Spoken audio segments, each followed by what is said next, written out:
France में अगर आप फ्रेंच बोल रहे हो, आपकी फ्रेंच, पहली बात तो इंग्लिश बोलोगे तो चिढ़ जाएंगे, बोलेंगे फ्रेंच बोलो, हम इंग्लिश नहीं बोलेंगे। अब फ्रेंच बोलो, अगर आपकी फ्रेंच थोड़ी भी गलत है, एक्सेंट ठीक नहीं है, बोलेंगे ठीक से पहले फ्रेंच सीख फिर बात करना। भाई बहुत रूड है फ्रांस के लोग, स्पेशली पेरिस में। यूजुअली बड़ी सिटीज़ में थोड़े ज़्यादा रूड होते हैं, बहुत गंदगी है। और मैं यूँ नहीं कह रहा दुनिया की सबसे गंदगी वाली सिटी है, पर जितना अच्छा उसे पोर्ट्रे किया जा रहा है उतनी नहीं है। जो गैप है ना गंदगी में और अच्छाई में, वो बहुत ही बड़ा है, इसलिए सबसे ज़्यादा ओवररेटेड सिटी वर्ल्ड की पेरिस है। और मैं नहीं, जो भी ऐसे लोग हैं जिन्होंने पूरी दुनिया घूमी है, बहुत सारे लोग इस बात से एग्री करते हैं और मानते हैं पेरिस दुनिया की सबसे ओवररेटेड सिटी है। मुझे लग रहा है उन्होंने सिर्फ वो आईफिल टावर वाला जो एरिया वो क्लीन करके रखा हुआ है बस। वो भी नहीं है। आईफिल टावर के आप थोड़ी सी दूर जाओ आसपास, ठीक है, आप फोटोज खींचोगे, उधर आपको कुछ नहीं दिखेगा। थोड़ा सा चल के आप दूर जाओगे, वही गंदगी शुरू, इलीगल इमिग्रेंट्स है, आपके साथ कोई गाली दे के बात कर सकता है।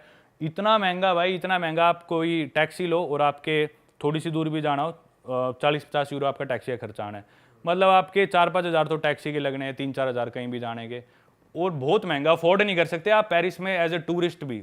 और कॉस्ट ऑफ लिविंग, अगर आप वहाँ पे जॉब करो रहो तो बहुत ही महंगा है। एज ए टूरिस्ट भी हर चीज़ बहुत महंगी पड़ती है भाई। मैंने तो ये भी सुना है कि जो अपन यूथोपिया वाले स्कैम्स की बात कर रहे थे, आईफिल टावर के पास भी लड़कियां आती है बात करने, और वो वॉलेट वगैरह निकाल लेती हैं, और आपका पासपोर्ट आपको डस्टबिन में फेंका मिल जाता है, वॉलेट मिल जाता है, लेकिन कैश गायब होता है। तो कैश मगिंग भी बहुत ज्यादा होती है उधर। ये स्कैम मैंने और जगह सुना है, पर हाँ पेरिस में भी डेफिनेटली होता है, हर जगह होता है ये वाला स्कैम। भाई आईफिल टावर के एरिया में काफी पीडी भी चलती रहती है, लोग ओपन में लगे रहते हैं, पब्लिक डिस्प्ले ऑफ अफेक्शन, मतलब चुम्मा चाटी ओपन में। ये तो सारे ही है, यूरोप में, अमेरिका में, हर जगह ही है, हर जगह ही है। पर जिस चीज पे मैं ज्यादा क्रिटिसाइज करता हूँ ना, कि भी सिर्फ वो चकाचौंध जो दिखाई जाती है ना, वैसा नहीं है पेरिस पर। वो सिर्फ वो छोटा सा पार्ट है। एक उनका आर्क दे, मैं नाम भूल गया, वो जो उनकी आर्क है पॉपुलर, वो एक उनका वो चर्च है जिसमें आग लगी थी, नोट्रे डेम शायद, और आईफिल टावर। ये 3 जगह छोड़ के आप आसपास जाओ उनकी गलियों में, देखो कुछ अच्छी गलियां भी है, कोबलस्टोन है, अच्छे कैफेज है, फ्रेंच बेकरीज बहुत अच्छी है, नो डाउट, पर बहुत ओवररेट कर रखा है, बहुत ज्यादा। भाई अब थोड़ा ना दूर चलते हैं, इस पेरिस से दूर चल के ऑस्ट्रेलिया आते हैं, उसकी तरफ आते हैं। वो बेल्ट कवर करिए आपने, क्या सीन है? हाँ, वहाँ का एक्सपीरियंस वो बेल्ट कवर हाँ, वो भाई पैसिफिक ओशियन वाली कंट्रीज है, और ओशियाना या ऑस्ट्रेलिया कॉन्टिनेंट बोल देते हैं। इसमें मैंने ऑस्ट्रेलिया और न्यूजीलैंड, जहाँ मैं भी जाने वाला हूँ, इन 2 कंट्रीज के अलावा बाकी जितनी भी 13-14 कंट्रीज बची वो सारी मैंने कर ली। तो भाई ये छोटी छोटी कंट्रीज है, बहुत छोटी, और बहुत थोड़े लोग हैं यहाँ पे। जैसे कि एग्जांपल देता हूँ, नाउरू वर्ल्ड की वो भी 2nd-3rd स्मॉलेस्ट कंट्री है।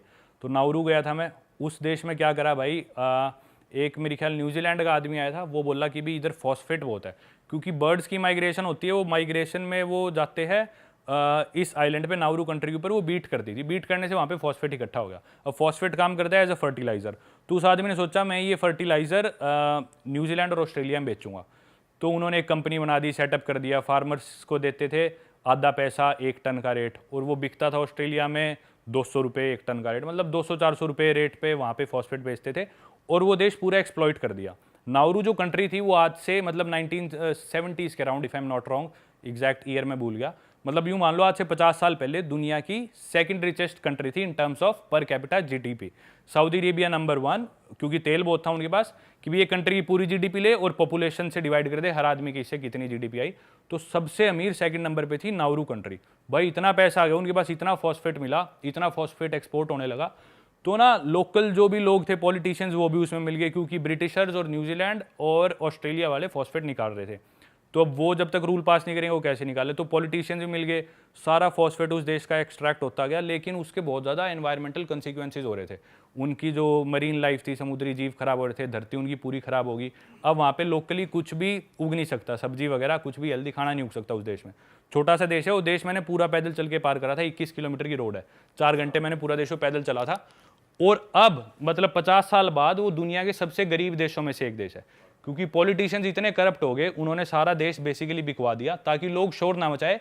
हर इंसान को दे दी सरकारी नौकरी, जिसकी भी एज है सरकारी नौकरी, लोग खुश, भाई सरकारी नौकरी है, हेल्थ केयर बिल्कुल फ्री, एजुकेशन फ्री, कॉलेज के लिए तुम ऑस्ट्रेलिया जाओ सरकार खर्चा देगी। लोग इतने खुश, भाई ड्रीम लाइफ जी रहे, क्या देश है ये तो।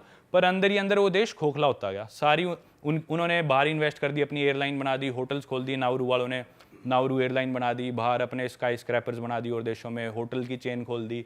पर अंदर से जैसे ही उनका फॉस्फेट खत्म हुआ, ये देश बैकआउट कर गए और इनके पास खुद अपना कुछ बचा नहीं। तो भाई अब वहाँ पे ये हाल है, लोग बहुत ही ज़्यादा मोटे हो गए, ओबीज हो गए, क्योंकि हेल्दी खाना कुछ है नहीं, सब पैकेट खाना आता है। और उसमें इतनी शुगर, स्वीटनर्स, प्रिजर्वेटिव्स ऑस्ट्रेलिया से। और एक बार सुपरमार्केट में दूध खत्म हो गया ना, लेट से दूध खत्म हो गया, अब अगला स्टॉक आएगा 6 हफ्ते बाद, तो 6 हफ्ते तक उस देश में दूध ही नहीं होएगा, क्योंकि वो कंटेनर्स में आते हैं ऑस्ट्रेलिया और न्यूजीलैंड से सामान, और वो 6 हफ्ते लगते हैं शिप को वहाँ पे आने में। तो इतना बुरा हाल हो गया भाई उस देश में। मैं पैदल चल रहा था ना, ऐसी ऐसी सुपर कार्स, लग्जरी कार्स सड़क पे खड़ी है, उनके जंग लगा पड़ा है, महंगी गाड़ियाँ, महंगे घर जो दिख रहा है भाई, ये लग्जरी घर होगा, उसमें आज से 50 साल पहले जिसमें एसी फिट हो तो कैसा घर होगा भाई। ऐसे ऐसे घर अबैंडन पड़े, जंग लगा हुआ है, उसमें कोई नहीं रह रहा, क्योंकि अब उसमें कोई रहना अफोर्ड नहीं कर सकता, बिजली के पैसे कहाँ से देगा, लोग इतने गरीब हो गए, सब अंदर से खोखला हो गया, नौकरियां सब चलेगी, देश का पैसा होती ही वो पॉलिटिशियंस कर गए ऑस्ट्रेलिया में शिफ्ट। उन्होंने ब्रिस्बेन में जो भी बड़े बड़े लोग थे अपनी प्रॉपर्टीज बना ली, देश को छोड़ गया। अब भाई वो देश सड़ने लग रहा है, लोगों की हालत बहुत बुरी है, खाने को कुछ नहीं है, गरीबें मर रहे हैं, वो 10-12 हज़ार उनकी पॉपुलेशन है, बहुत बुरा हाल है उस देश में। ये अंग्रेज ना है ही दीमक की तरह, हाँ कहीं भाई। घुस गए तो उसे खा जा देश है साले। हाँ बिल्कुल, चूस लेते हैं भाई ये देश को, जूस निकाल लें पूरा, पूरा। और फिर भगो अपने देश हाँ, और वो बेचारे शरीफ लोग उनका पागल बना के ले गए। तो ऐसा होता है भाई। ऐसी और देश है, एक टुवालू है, वो भी छोटा सा देश है, उससे वर्ल्ड की लीस्ट विजिटेड कंट्री कहा जाता है। वो बस समुद्र के अंदर एक बस सीधा सा देश है, वो किसी भी दिन बड़ी लहर आई वो देश डूब जाएगा। 2 मीटर ऊपर है वो समुद्र से, बस 6 फुट ऊपर है समुद्र से, लोगों के घर समुद्र से, हर चीज़। और 200 मीटर चौड़ा है वो आइलैंड सिर्फ, उनका वाइडेस्ट पॉइंट तो 400 मीटर चौड़ा है, सबसे वाइडेस्ट जो है, पर आमतौर पे 100-150 मीटर चौड़ा है समुद्र के बीच में। कोई भी बड़ी लहर आई वो देश बस डूब जाएगा, यूँ समझ लो, सुनामी या कुछ आए तो गायब है वो। तो ये हाल है उन देशों का भाई। तो अभी विजिट कर लिए तो कर लिए। एक देश समोआ है, उसके बारे में बताता हूँ। द रॉक सब जानते हैं, रिकी सी देखते थे हम WWE में, एक उमागा आता था वो जो खाता था, तो ये सारे समोआ के। द रॉक का नाना समोआ का था। तो समोआ कंट्री है वो, उधर का एवरेज वेट एक मेल का 105 किलो है। तो हर आदमी भाई, मतलब मैं एक आम इंडियन से साइज में बड़ा हूँ, पर जब मैं उस देश में लैंड हुए, प्लेन में लैंड हुआ ना, मेरे को यूँ फील हो रहा था मैं एक टूथपिक हूँ भाई।